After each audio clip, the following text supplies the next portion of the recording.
Travis Etienne has been impressing this offseason coming off of a rookie season riddled with injury. But will he be ready for week one? That and more today on the Dynasty Newsletter. I'm your host, Adam Wilde, joined by my co-host, Chris Allen. Chris, do you think Etienne will be ready for week one? And I guess more importantly, what are some things we need to watch for in this situation leading into week one? Yeah, I think one thing that folks should take into account is neither of us are physical therapists, so don't take Or I our guess whatever word for doctor it. he needs. Yeah, whatever What's the foot doctor? doctor. Yeah. Not No. orthopedic? No, No. that's Podiatrist, if I'm sure that one. remembering correctly. We're not those. We're definitely not those. So take all of this with a grain of salt. Y'all have probably already seen the same video that was circulating around Twitter about this time last week, showing Etienne with some burst, showing Etienne actually being able to sprint out there and run routes and plant on that foot, turn, not necessarily cutting on a dime, but at the very least, from having the Lisfranc injury to essentially ruin his entire rookie season, which I guess for his purposes, it's probably a good thing that he avoided all the Urban Meyer drama.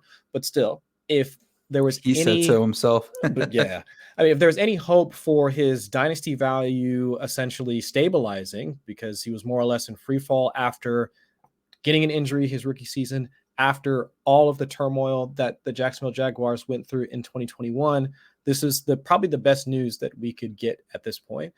I mean, I think moving forward, he's a guy that, that buy window, if there ever was one, slam shut. Like once that video came out, like that's gone. But the hope is now, and I'm sure you'll probably talk about it here in a minute, Adam, is what is his workload for the 2022 season, and even moving forward, because James Robinson, he's only on his UDFA contract until the end of this season. And there's really no massive competition like sitting behind him. So at the very least, from a physical standpoint, if Etienne is on his way to be able to reclaim, let's say, even if James Robinson was completely healthy, a 1A role in that offense, and with James Robinson suffering the Achilles injury, that was in the December-ish timeframe of last year. So there's not really a path for James Robinson to be ready to start the season in week one. At least that's my intuition looking at it. So if Etienne is looking like he's trending towards being able to take on a workhorse role, the team is situating themselves so that Etienne would have that type of role in 2022. We can at least evaluate him as we would want to in 2021. So these are all positive signs for me right now. So there's a few things to unpack here. We'll talk about the immediate present first, which is that Snoop Connors is the only person really available for the Jaguars to have behind Etienne in week one. And we don't know what Doug Peterson has in store for Travis Etienne because it was Urban Myers who decided to take Etienne in the first round and then call him a scat back in the same week. So you don't know if Doug Peterson looked at something and said, hey, wait a minute, no, I think this could be a workhorse back in this league. Nobody really will agree that he can be considering his size, but he was a first round pick. So that kind of takes us to, is it too late to buy him? So he's expensive considering you haven't seen him produce again. At least it was Lisfranc. I mean, it's not quite as bad as the Achilles, the worst of all. So it's probably okay to assume that at some point he will get back to the form that he was pre-Lisfranc injury. We hope. So at that case, he's like running back 13, 14, 15, maybe as late as 17 right now. But remembering that he's a first round running back, he's still got top 5 running back in dynasty potential, considering how many people we have moving out. We've got Dalvin Cook, CMC, Derrick Henry, all those guys out the 1 foot out the door in terms of top 12 running backs in dynasty, simply on age alone, regardless of how they continue to produce. So there's room for Etienne to rise up in the same kind of way that maybe J.K. Dobbins has room to rise up. So if you believe that he's got that top 5 potential, then he's still a buy because you're paying full price right now, but you're paying full price on like running back, 13 through 17, with the chance of being top 5. But that's all predicated around, do you believe he should have been a first round running back? Because we go through this all the time, especially with wide receivers, like your Jahan Dotson valuation. Like, are you taking Jahan Dotson ahead of Sky Moore in drafts. I'm not, because I don't think that Jahan Dotson should have been drafted higher than Sky Moore, and a lot of other people agree. So just because Washington took him early and gave him that first round pedigree, now you have to do it on a case by case basis instead of just looking at historical data, because coaches do weird stuff sometimes, especially when it's Urban Meyer. So I don't know if you buy Etienne right now just because you think that he could be top 5 because he was a first round running back, because he probably should have been a second round back, and he's probably going to be sharing the backfield with somebody throughout his career. PPR leagues, he'll add a lot of value, but he'll probably always be around that RB 15 range, which is good.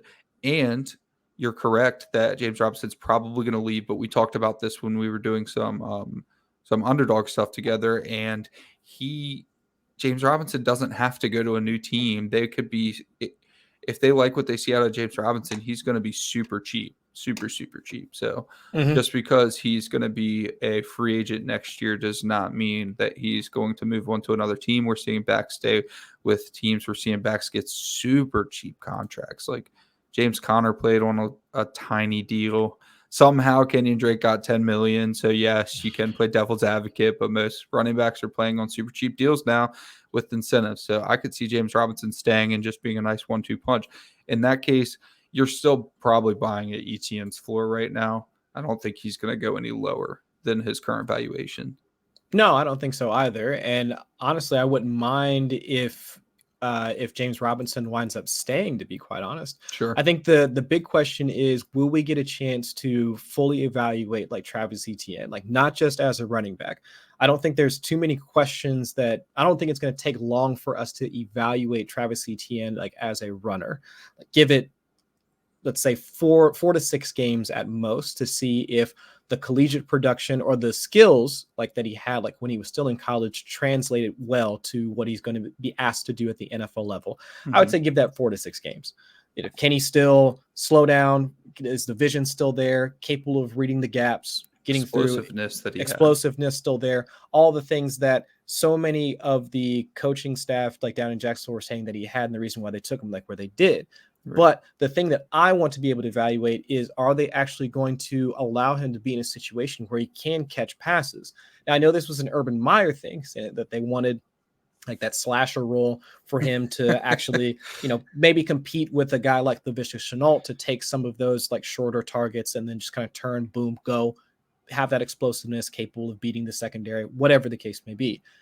And James Robinson, for all the positives that he was able to bring to the Jaguars offense over the past couple of seasons, I think that's been fine. But like you were saying, like you were outlining, if they wanted to have a 1-2 punch, could Etienne be more efficient of a pass catcher?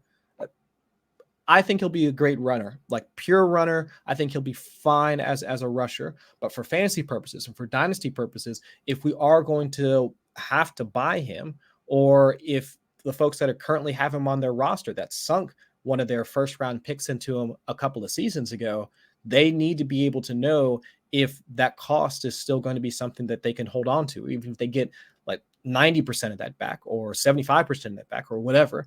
And the pass catching element has to be a part of his game. That has to be a part of his utility, like to your dynasty squad. It just has to be at that point. If he's a top 12 running back, you have to be Derrick Henry, or you have to be catching a ton of passes. And very efficient in the red zone as well. Absolutely. And so I think right now, like we were just talking about earlier, the Jaguars are pretty much setting it up for him to be able to do that. Like you were saying, Snoop Conner, not really expecting a ton of work for him either as a pass catcher or a rusher. So the workload is there. But then also, I mean, we've already seen not necessarily negative reports about Laviska Shenault, but let's just say that his role is not likely to massively expand in 2022, right? They bring in a guy like Evan Ingram, who we know has like some role utility, like in the middle of the field, like as a move tight end, and that's fine, but that still gives like some wiggle room for Etienne to be a reliable pass catcher. Not saying that he's going to be Alvin Kamara, Aaron Jones, anybody that's going to have a 15+% target share, but 8 to 10%, 3 to 4 targets per game, 5 targets possibly, usage within the red zone as a receiver, All of those things are still on the table for Travis Etienne. So if all of those situations sound viable, all those scenarios are viable, that's what we need to see. That's what I want to see. Like as a dynasty manager, that's what I need to know is if Travis Etienne is not going good, because we already know going into it. I mean, the deal that we were sold going into it is that Travis Etienne is going to be a workload rusher. So that's not the question. The question is if he's going to be, one, used in the passing game, and two, be efficient in it. And I think this season allows us to evaluate him and how that offense is going to look with him as, let's say, even let's call him the number 3 option. Let's say Kirk, insert one of Marvin Jones and Laviska Shenault. Zay Jones, Laviska Shenault, Evan Ingram. Sure, I mean, Evan Ingram, or insert one of those guys here, and then we'll say that Travis Etienne, at worst, is the 3rd or 4th option in that passing game.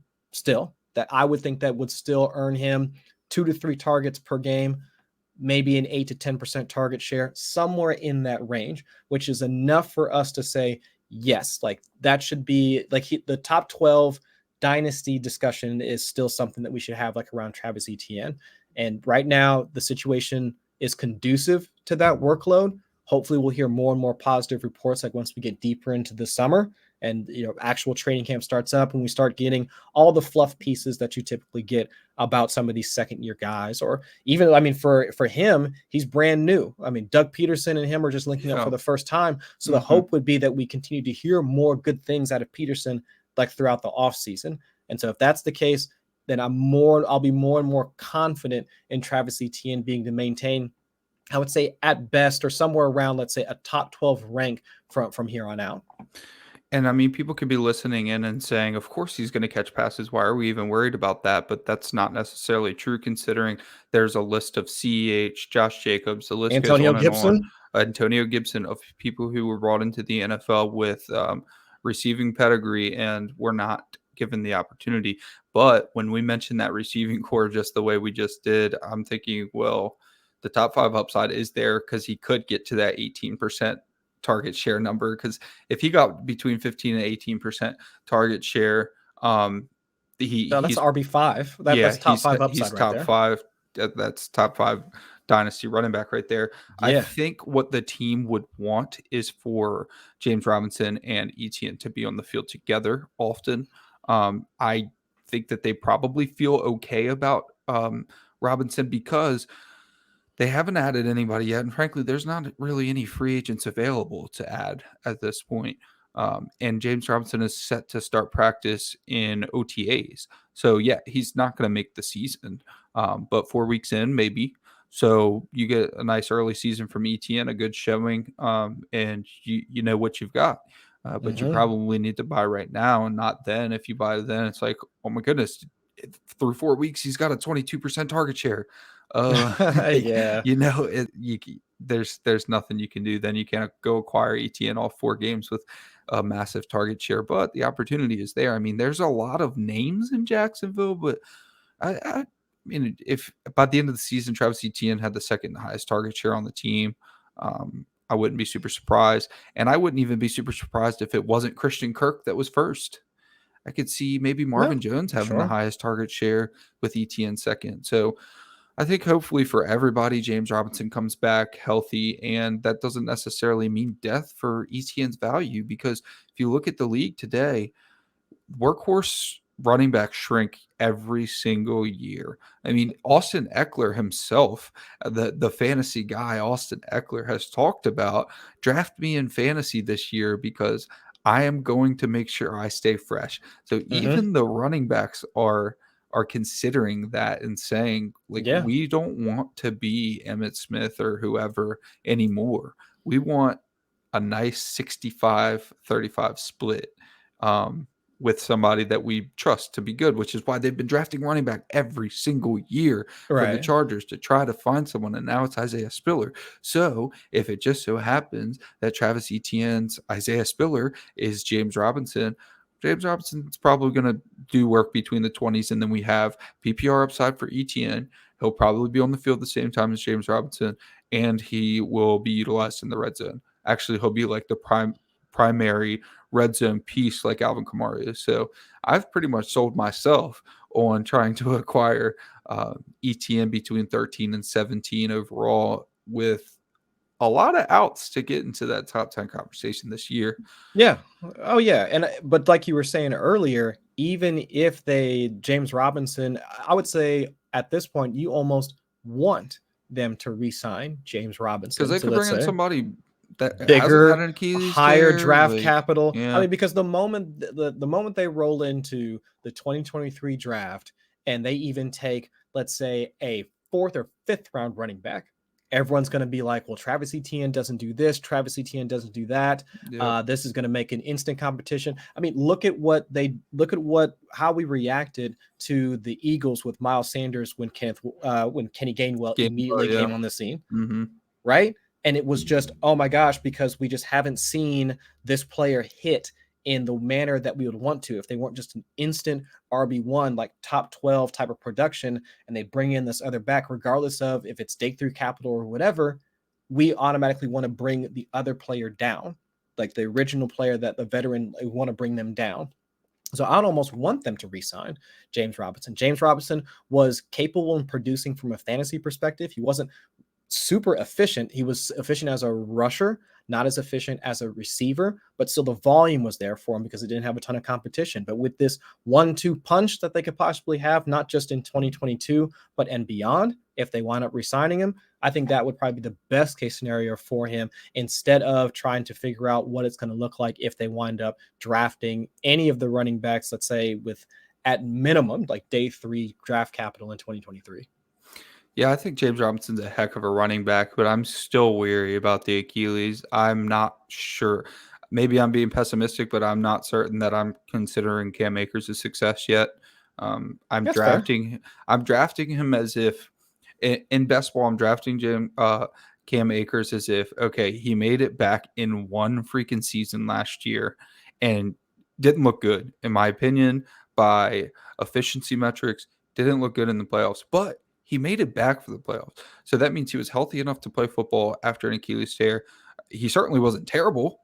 And then now he's got a whole offseason. So I'm looking at that like, okay, maybe people can come back from Achilles. But still, that's one example. We haven't seen Deontay Foreman do much. He did shine a little bit last year, but not a ton. And then Marlon Mack, we haven't seen do anything. So all that to say, I think James Robinson's a heck of a running back.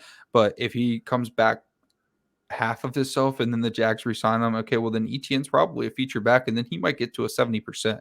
So there's just a lot of outs to Etienne, is I guess how we're going to end that one. There's a lot of options for him to increase in his value. So if you acquire him now, you might think that you're acquiring him at cost, you would say. You're not getting any sort of injury discount, but there's a lot of outs for him to increase. Now we'll move on to a running back that doesn't have a lot of outs to increase, but apparently he's got a chip on his shoulder. So since it is June 6th, that is news. So we will talk about Ezekiel Elliot having a chip on his shoulder. And I think more importantly at this point, what do you do about Tony Pollard's value? So what does that mean to you that Ezekiel Elliott played with a PCL injury all last year and is apparently fully healthy now? Good. Why not? It doesn't change any. It's almost like the Jacksonville Jaguars discussion that we were just having, because if you look at Travis Etienne's situation and we were like, well, there's not a massive amount of competition behind him to really change how we're viewing what his at least projected workload is going to be. And looking at the amount of competition behind Ezekiel Elliott, of course, Tony Pollard is still there. But even last year, there wasn't any sort of concerted effort in order to increase like Tony Pollard's role. He's still the backup. He's still the handcuff. If Ezekiel Elliott happens to miss a game, of course, Pollard will wind up being the workhorse for that particular game. But there wasn't any sort of ascending amount of volume, whether it be for at the goal line, short yardage, third down, passing situations. It's not like Tony Pollard ever seemed to take on a larger role in any of those specific phases, any of the phases that you would expect a player like Pollard in order to take over. So if it is going to be just business as usual, or at least as of right now, here on June 6th, that's what we can project for Ezekiel Elliott's workload to be like, and now he's healthy, okay, fine. That's great. That's exactly what we would want. It makes the offense more efficient. Sorry if people don't want to hear that, but the Dallas Cowboys offense is still predicated on the run. And if their primary running back is not healthy, the entire offense suffers. I mean, we saw that throughout spurts just last year, and then their playoff performance, don't even get me started on that. So I think that if Ezekiel Elliott is healthy, that's the only thing that I care about. Chip on your shoulder, all that other bullcrap, I don't care about none of that.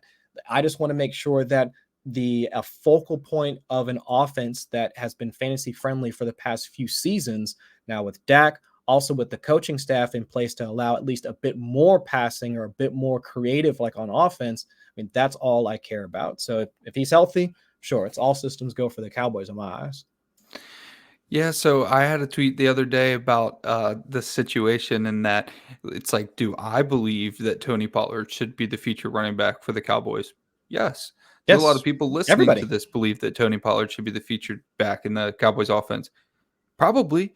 But guess what? The Cowboys organization has never given us an inkling of a hint to believe that they think that Tony Pollard should be the feature back in their offense. That's right. So we can all scream it from the mountaintop as much as we want, but Ezekiel Elliott got a 6-year contract that he's probably going to play every single second of.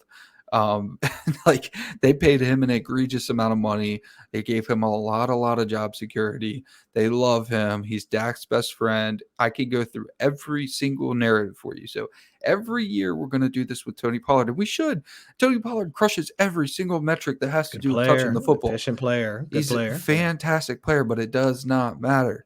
He can go for a 90-yard touchdown every time he touches the ball, and Ezekiel is still trotting out next drive to start the drive. So there's nothing that we're going to be doing. I mean, we'll have the conversation when Tony Pollard goes to another team. I can't imagine that Tony Pollard's going to sign again with the Cowboys after 5 years of being the better running back or 4 years, because he wasn't a first-round pick or even close to it. But all that to say, I mean, if you watched last year, we started the show by saying we're not doctors, but I could tell that Ezekiel was not 100%. The guy was, if you had a GPS tracker on him last year, it had to have been like 12 miles per hour. It was egregious how slow tough. Ezekiel Elliott looked last year. And it was just like, okay, he's not right. I mean, I'm not going to play him in DFS. You don't even know if you want to start him in your seasonal lineups. So now let's talk about best ball a little bit, because best ball turns into dynasty. The values all are going to be intertwined here soon. In best ball, Ezekiel Elliott is falling to mid-4th, early 5th round.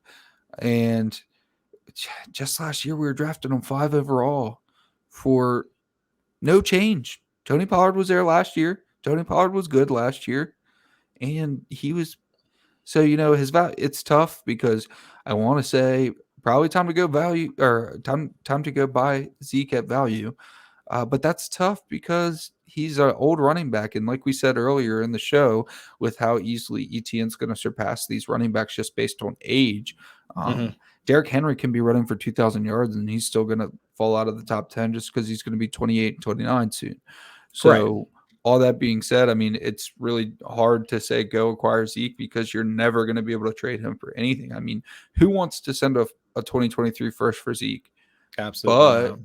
But you might get top 5. So, like, and if I were a contender, I wouldn't do it either.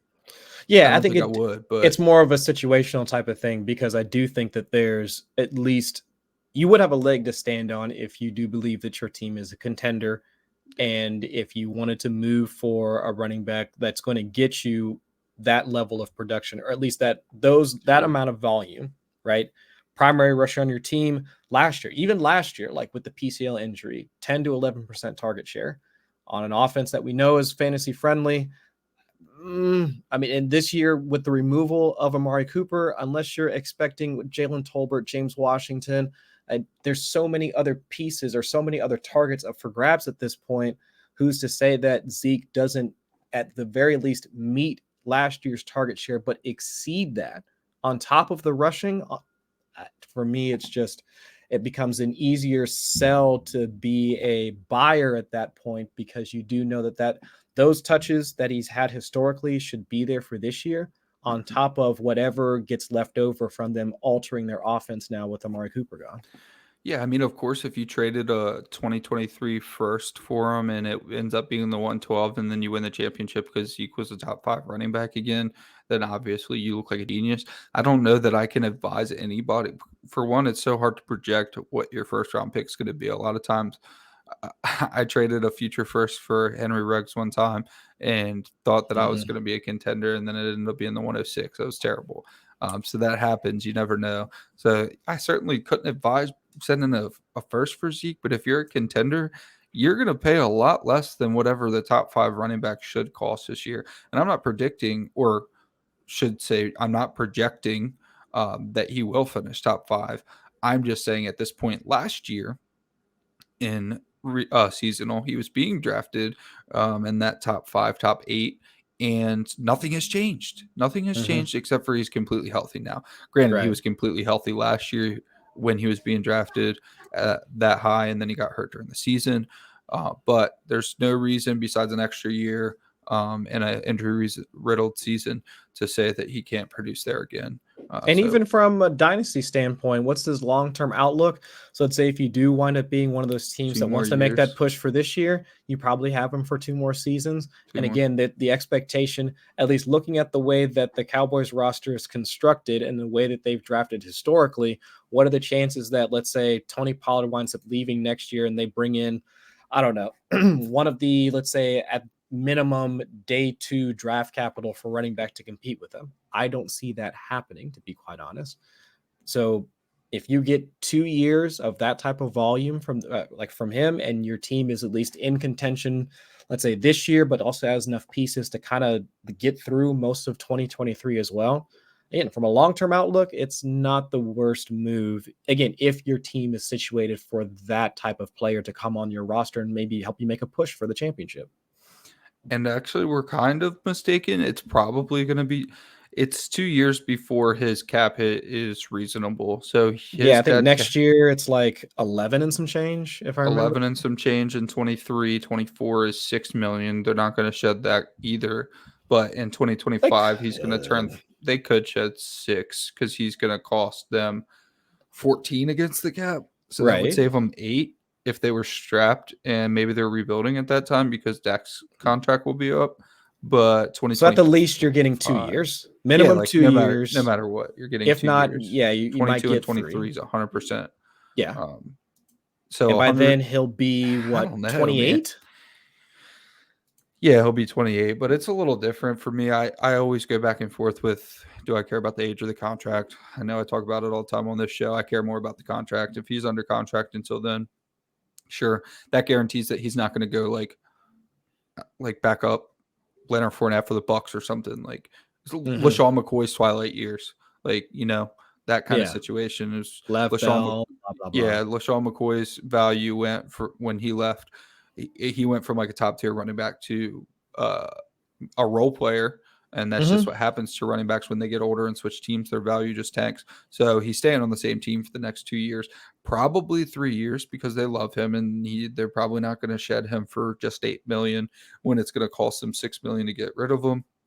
So you're looking at 2025. He's turning 30, and at that point, he's probably retiring a Cowboy. So then you're thinking 31, and now I'm talking myself into acquiring Ezekiel Elliott because that is a lot of years. That's like because rookie running backs coming into the league, I think the average is like 4 years. So you've got another rookie contract for Zeke. And of course, he's going to get older and everything's going to go down. But sheesh, man, the volume that they're giving this guy, we've been disrespecting Ezekiel. I did not expect to take that stance, but looking into that contract and just knowing that Tony Pollard's going way faster than Zeke, I can tell you that. He's going to be moving on to another team, and Zeke's going to have 3 more years. All right, well, that's it on Ezekiel Elliott. We've got our Breakfast Club situation of the year going now with Darnell Mooney and Justin Fields. So we had Cooper Kupp and Matt Stafford. Cooper Kupp ended up being the wide receiver 1 after eating breakfast with Matthew Stafford every day. And now Darnell Mooney is staying until after midnight to go through film, practice, whatever the heck else with Justin Fields. So naturally, Darnell Mooney is going to be the wide receiver 1 by a lot this year. And let's just throw Velus Jones into the conversation since Justin Fields has been talking him up a little bit of late. And we'll throw in Byron Pringle did get arrested this offseason. No imminent suspension yet, but I would imagine that that's probably coming. And Velus Jones might be a dinosaur, but he could still beat out Byron Pringle pretty handily for the wide receiver 2 job. So that being said, we'll just talk about Bears wide receivers as a whole and start with Darnell Mooney. Last year, Darnell Mooney, 27% target share.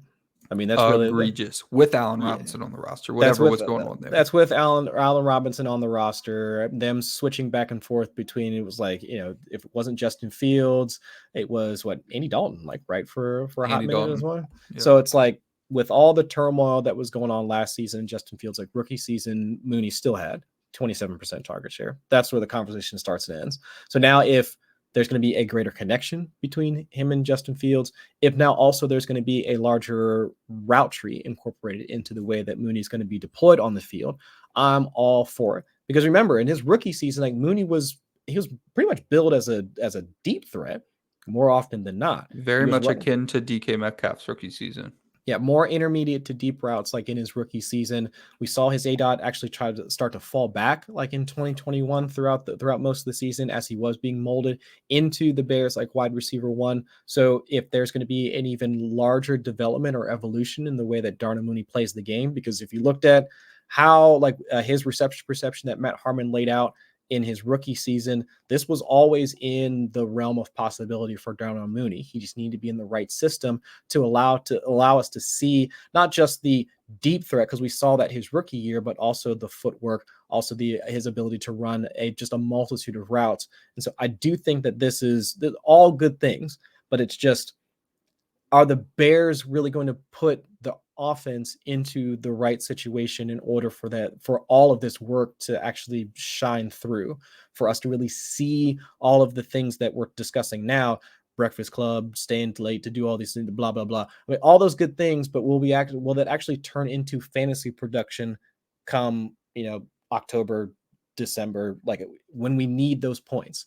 And I don't know, because offensive line is still a wreck. They had to get out from under a number of awful, egregious defensive contracts this past season.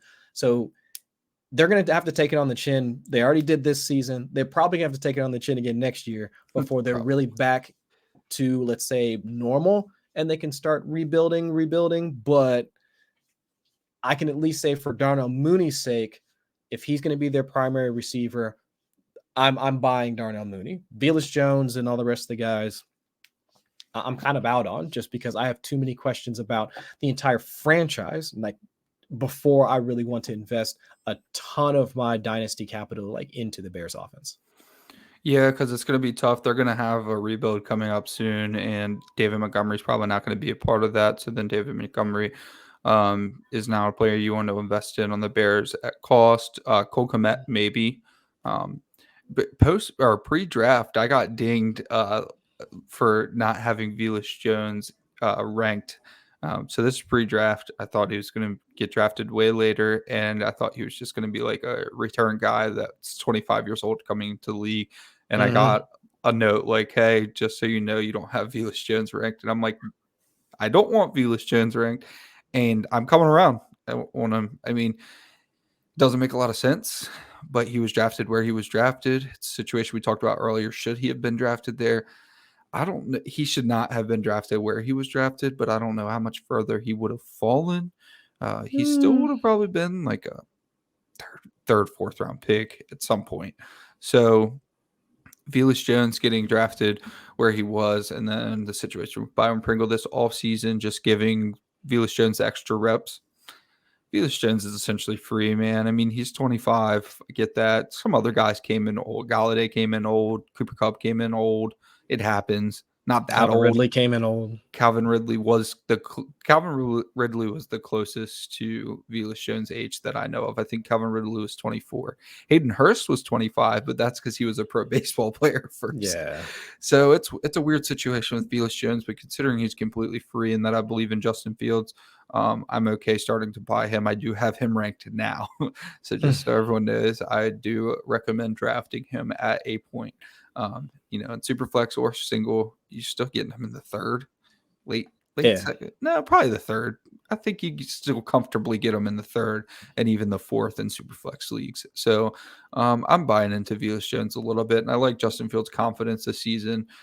Going into it, I dinged the new front office for not going all in and saying Justin Fields is our